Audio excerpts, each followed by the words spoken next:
What is the street parking vault? What started as the Monday retest workout turned into the weekly vault workout. The vault is a 1 workout a week for 25 weeks series with new workouts each year. Now the goal of the Street Parking Vault is to help you guys build consistency by completing all 25 vault workouts within a 6-month period. You can customize the movements in these workouts and choose any variation that fits your abilities. Your scores and weights do not matter. The goal is to maintain consistency from week to week. Remember, you just Can't Miss.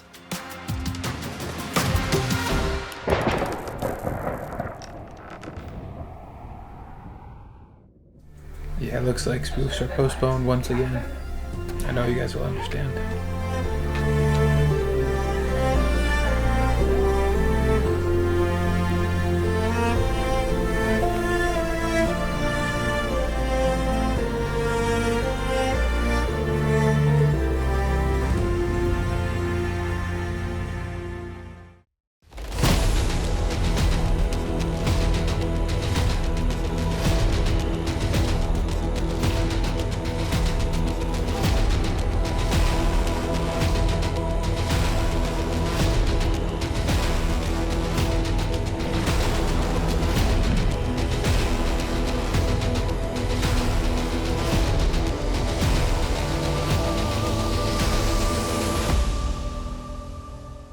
All right, let's get after this workout. We're knocking out Freya. As you guys saw, this is gonna be a fun workout. I'm gonna be knocking out the extra challenge version, which is going to be every 4 minutes instead of every 5.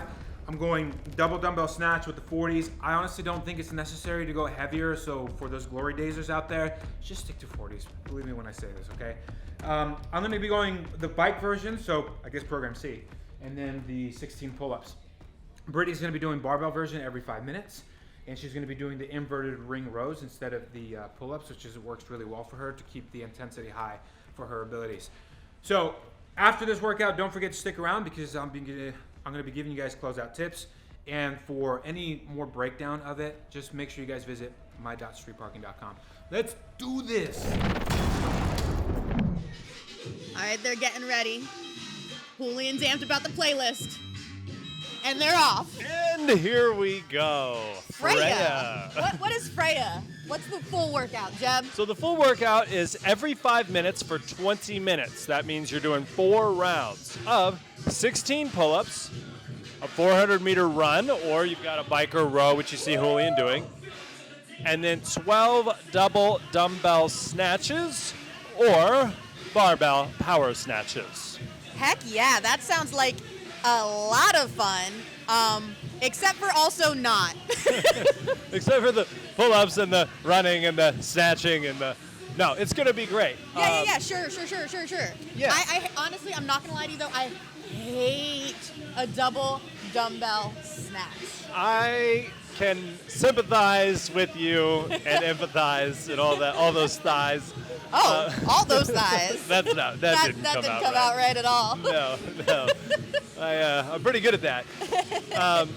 But yeah, it's the kind of good thing is that you've got either the run, bike, or row in between the pull-ups and the snatches, so it does give your grip a little break. Okay. But typically, any kind of like combination of pulling movements is really rough. Yeah, it's a lot. I think also when you're biking, you got to be careful of the grip on those handles. True. Yeah, so with the bike, generally if you're just doing bike, you want to kind of have an even distribution of force in terms of what your legs are doing and your arms are doing. Obviously your legs are more powerful, but the push and the pull on the bike. An even distribution of force. Yeah. Now, for this particular workout, I might favor the pushing portion of that biking movement and try to save myself and pull a little bit less. But then by the end, you're just going to be getting through it. For sure. Especially because this is a 20-minute workout. It's a 20-minute workout, and you're not getting a lot of rest in between. We'll see what Julian does here. He's pretty good with the double dumbbell snatch. it's Julian, so And he's Julian. So explain, like, so when it comes to an every 5 minutes for 20 minutes, that means that however fast you go, you have that much time left over, right? right, you have the remaining time in that 5-minute window to rest. So if you get all the work done in 3 minutes, you've got yourself a nice 2-minute break. Nice. But okay, so then when it comes to a workout like this, do you recommend you kind of go super fast all out, or would you pace it more? So I would look at, for just as a general answer Yeah. to that question, you always want to look at how this workout is scored and what the goals are, right? Okay. And so for this particular workout, we are scoring all 4 of the rounds. So we want to keep track of that. And we want to have all the rounds be between 3 and 4.5 minutes. So definitely more than 30 seconds rest. But that's a pretty broad range for that small amount of time. Yeah, yeah. Which means that you should probably be pushing the intensity in all 4 rounds, expecting that the round times are going to drop off as you go. And it looked like Julian finished before that.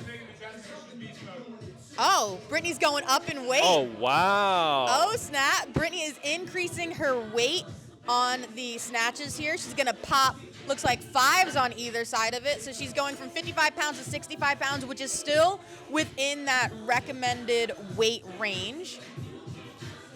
So, yeah, it is recommended for women 55 to 65 pounds, and Brittany went up. She bumped it up.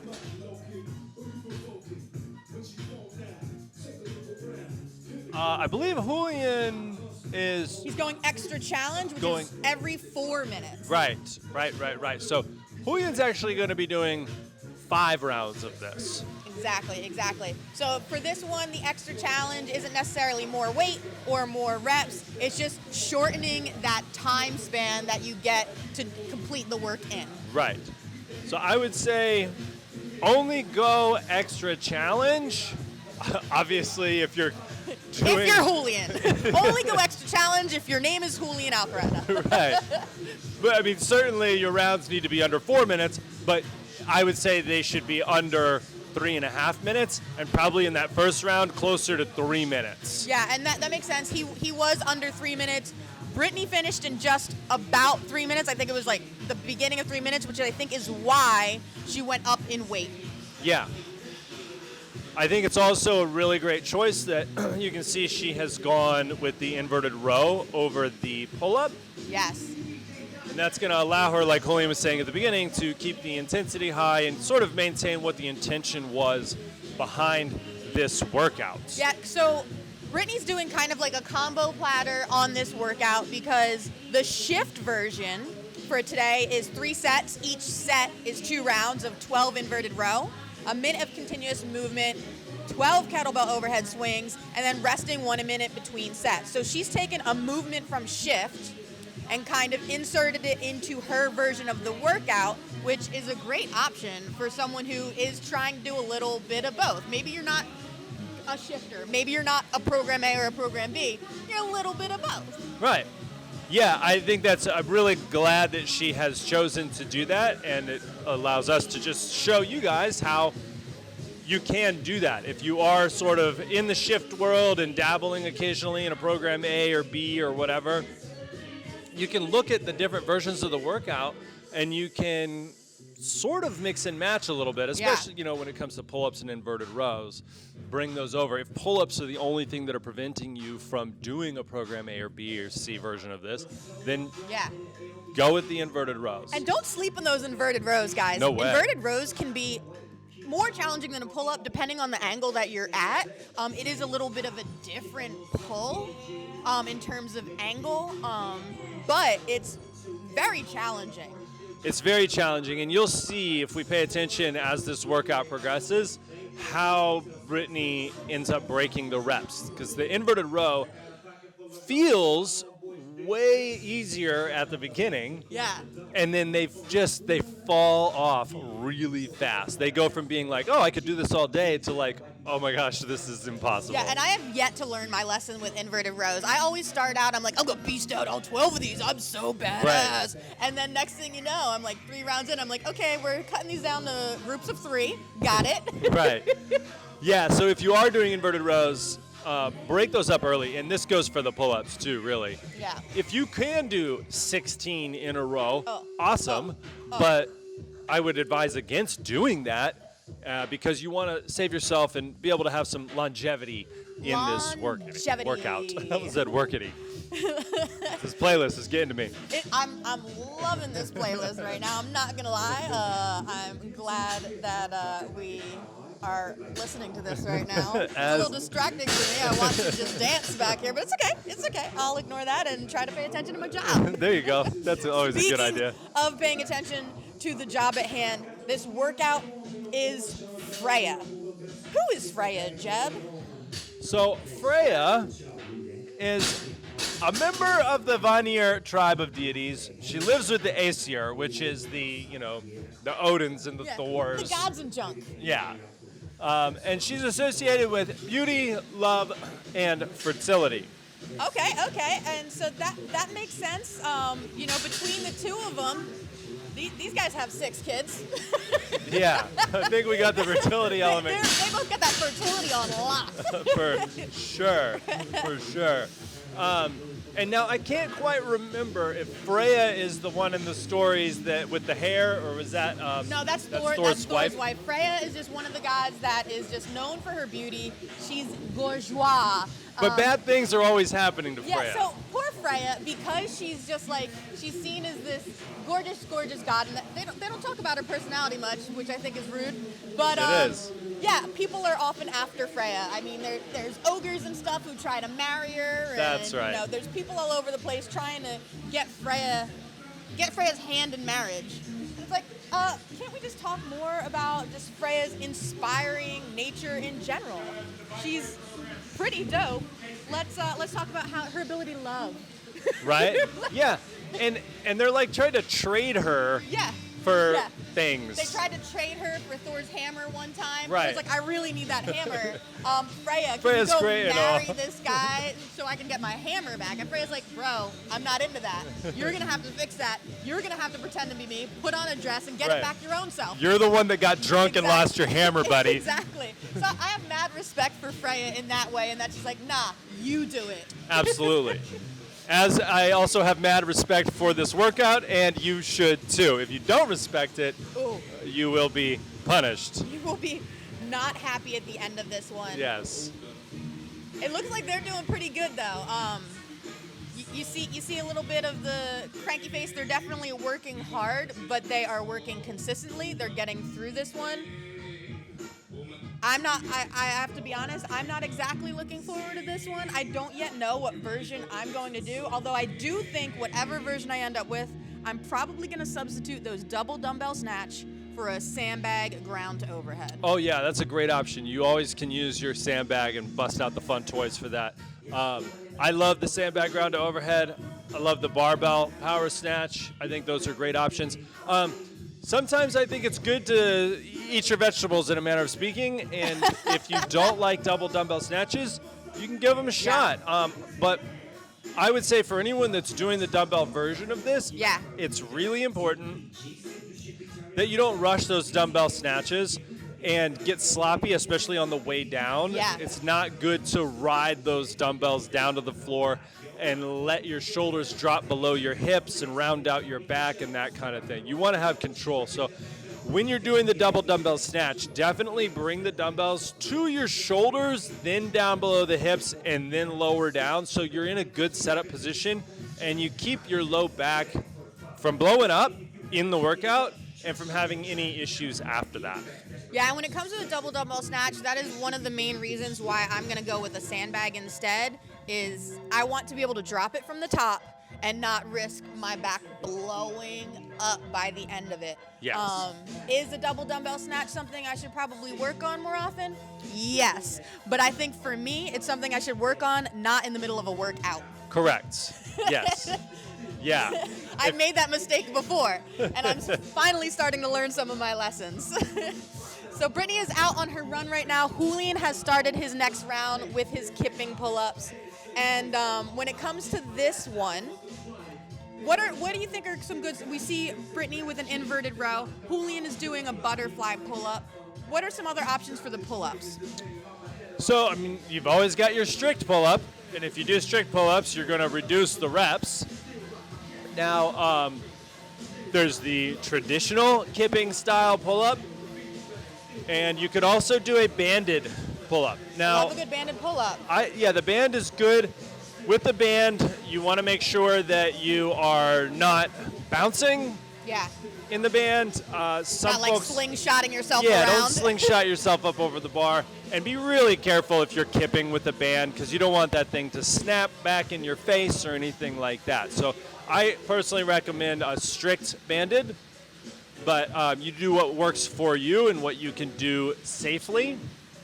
Now, if you are noticing in this workout that maybe those pull-ups are struggling, or that you could do a few, but the volume really is challenging, we've got some great pull-up programs for you. Heck yeah, we do. In the bodyweight skills extra programs section, there's both a strict pull-up program, kipping pull-up program, and actually a kipping pull-up stamina program. So if you can do 1 or 2 kipping pull-ups but can't string a lot together or fall apart really quickly, there's a stamina program to help you build volume on those.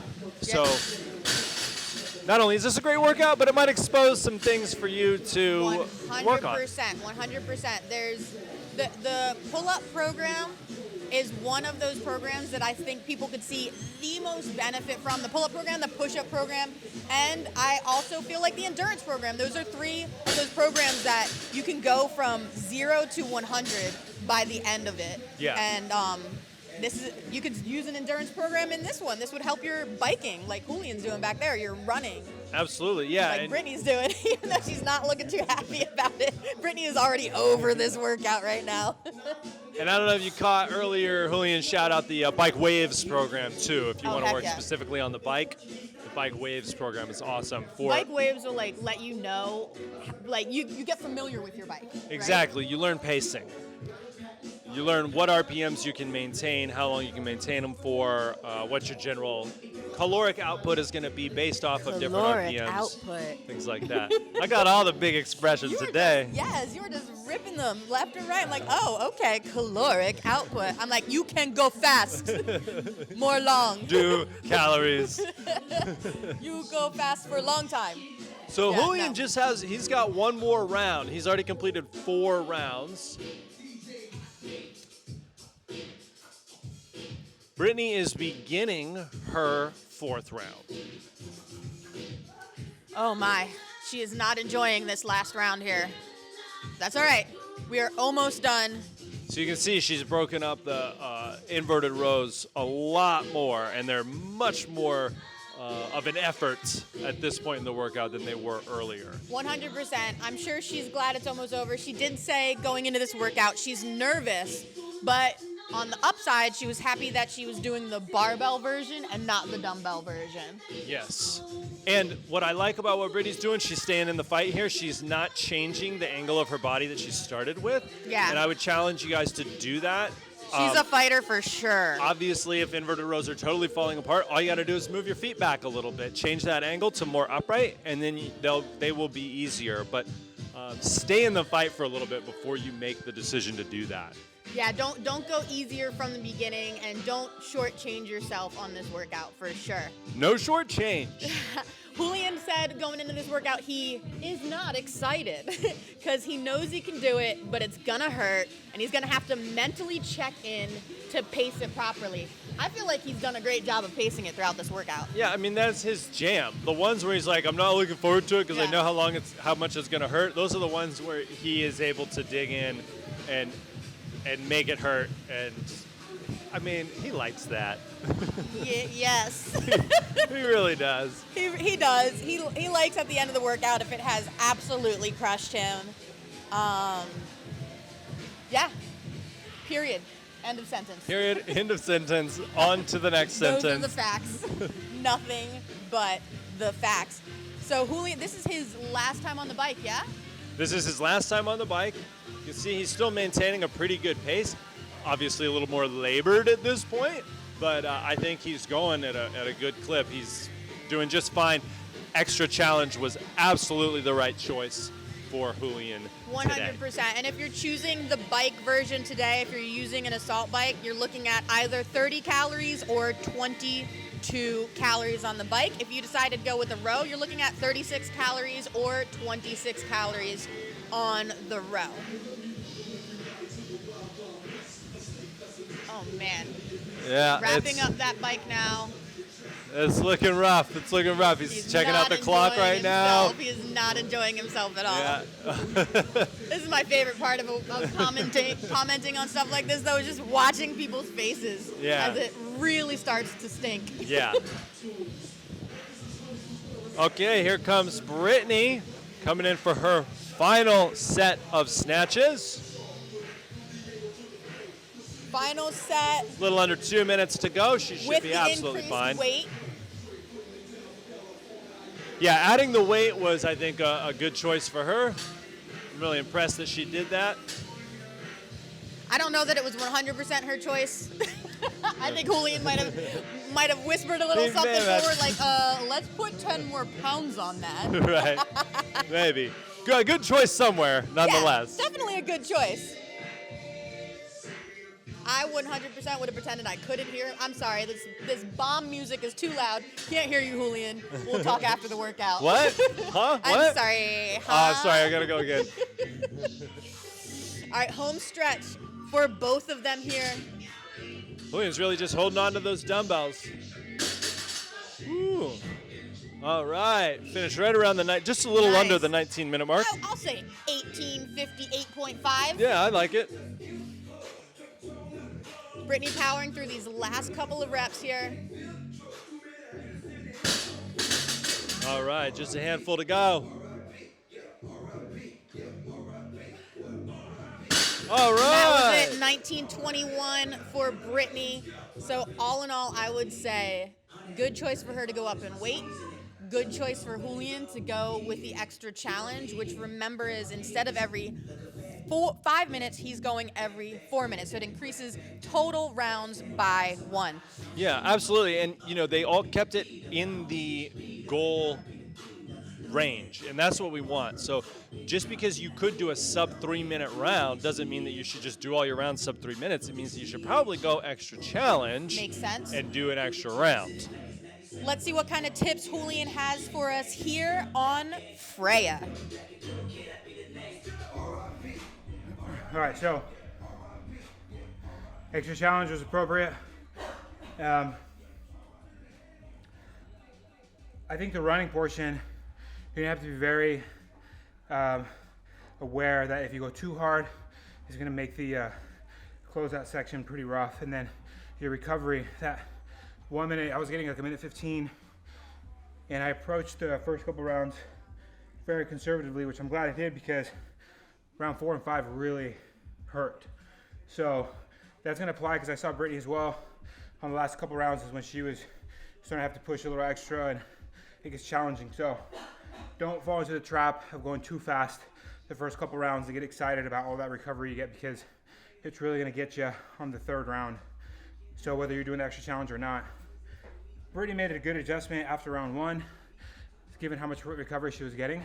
She made a jump in weight in the barbell, and that was very appropriate because even if she broke it up into multiple sets, she was still able to get that done. And she pushed it and she crushed it. So I was kind of allowing myself to hold a certain pace on the bike so I can get the dumbbells and go unbroken with the double dumbbell snatch. So I still don't think that going 50s is necessary there or heavier.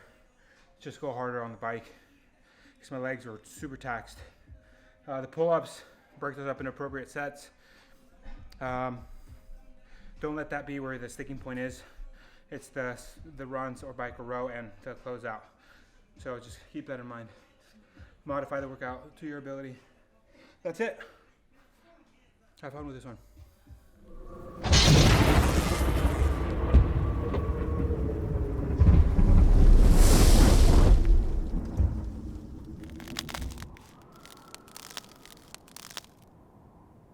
Welcome to week 9 of the 2022 Vault.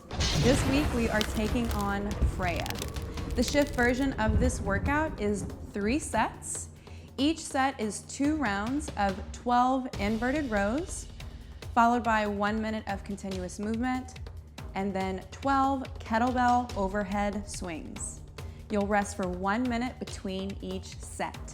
Your score for this workout is the total time, including the rest, and your goal is to finish in 14 to 17 minutes. So just to be clear, you will perform 2 rounds of the inverted rows, the continuous movement, and the swings. Then you'll rest for 1 minute. Then you'll do another 2 rounds, rest 1 minute, and then another 2 rounds, and then you are done. We're looking for each set to take you between 4 and 5 minutes. Make sure that you choose a body angle during the inverted rows that allows for you to get 4 to 6 reps at a time. And because we don't see overhead swings super often in shift, be sure that you choose your weight wisely. We would love for you guys to get those 12 reps done in 1 to 2 sets.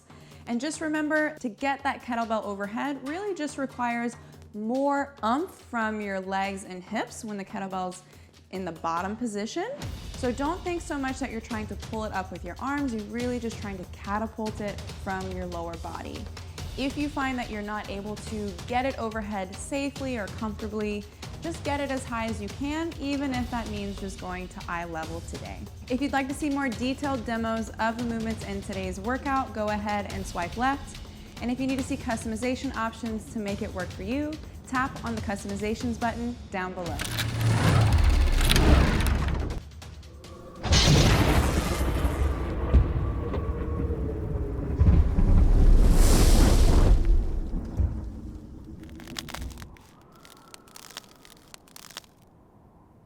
Welcome to week 9 of the 2022 Vault. This week we are taking on Freya. The shift version of this workout is 3 sets. Each set is 2 rounds of 12 inverted rows, followed by 1 minute of continuous movement, and then 12 kettlebell overhead swings. You'll rest for 1 minute between each set. Your score for this workout is the total time, including the rest, and your goal is to finish in 14 to 17 minutes. So just to be clear, you will perform 2 rounds of the inverted rows, the continuous movement, and the swings. Then you'll rest for 1 minute. Then you'll do another 2 rounds, rest 1 minute, and then another 2 rounds, and then you are done. We're looking for each set to take you between 4 and 5 minutes. Make sure that you choose a body angle during the inverted rows that allows for you to get 4 to 6 reps at a time. And because we don't see overhead swings super often in shift, be sure that you choose your weight wisely. We would love for you guys to get those 12 reps done in 1 to 2 sets. And just remember, to get that kettlebell overhead really just requires more oomph from your legs and hips when the kettlebell's in the bottom position. So don't think so much that you're trying to pull it up with your arms, you're really just trying to catapult it from your lower body. If you find that you're not able to get it overhead safely or comfortably, just get it as high as you can, even if that means just going to eye level today. For more detailed demos of the movements in today's workout and to see customization options to make it work for you, head over to my.streetparking.com.